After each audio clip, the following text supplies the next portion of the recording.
புத்த பிக்குகள் கறி சாப்பிடாம இருப்பாங்க, அவங்க கறி சாப்பிடுறது இல்ல அப்படிங்கிற ஒரு கருத்து இருக்கு. ஆனா அதுவும் தவறுன்னு தன்னுடைய கருத்தை யார் முன்வைக்கிறார்? பாபா சாஹிப் டாக்டர் அம்பேத்கர் அவர்கள் முன்வைக்கிறார்.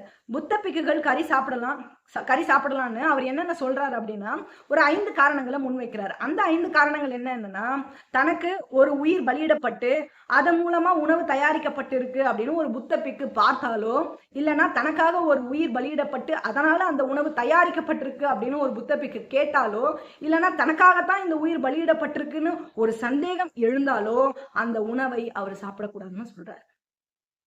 அப்போ ஒரு உயிர் பலி கொடுக்கப்படுவதை பார்த்தாலோ கேட்டாலோ சந்தேகம் எழுந்தாலோ புத்த பிக்குகள் சாப்பிடக்கூடாதுன்னு சொல்றாரு. அதோட ஒரு உயிர் இயற்கையா மரணம் அடைஞ்சிருந்தா, என்னது இயற்கையா ஒரு விலங்கு இயற்கையா ஆடு மாடு கோழி இது எல்லாமே இயற்கையா மரணம் அடைஞ்சிருந்தா அந்த மாமிசத்தை புத்த பிக்குகள் சாப்பிடலாம்.